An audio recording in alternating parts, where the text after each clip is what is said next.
पृथ्वी में सतयुग का धाम बद्री नारायण है, उसे भू बैकुंठ भी कहते हैं। तो ये उमरा नारायण भी भू बैकुंठ के सदृश इसकी मान्यता है।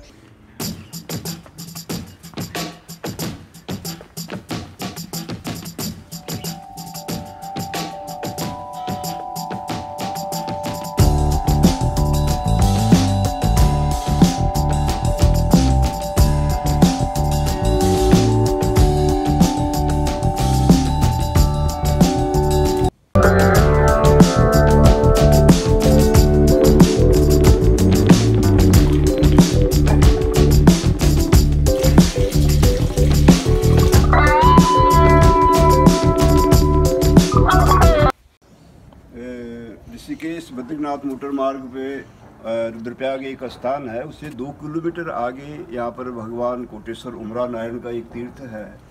तो यहाँ पर एक सियाराम दास जी महाराज रहते थे और 1943 से और विजयदशमी वर्ष 1994 तक इस स्थान पे रहे हैं।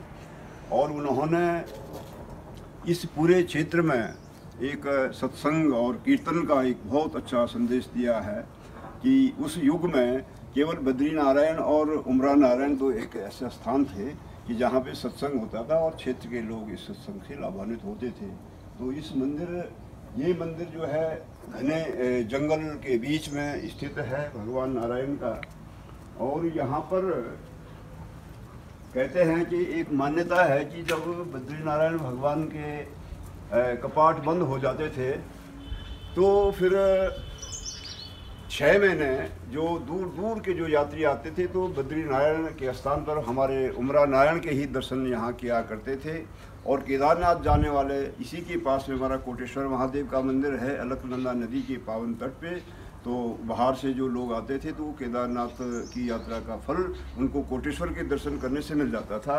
और ये जो उमरा नारायण कहते हैं कि जैसे इस पृथ्वी में सतयुग का धाम बद्री नारायण है, उसे भू बैकुंठ भी कहते हैं। तो ये उमरा नारायण भी भू बैकुंठ के सदृश इसकी मान्यता है।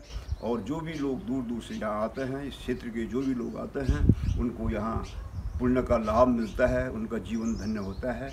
इसके अड़ोस पड़ोस के जो गांव हैं वो बड़े श्रद्धालु इस क्षेत्र के लोग हैं।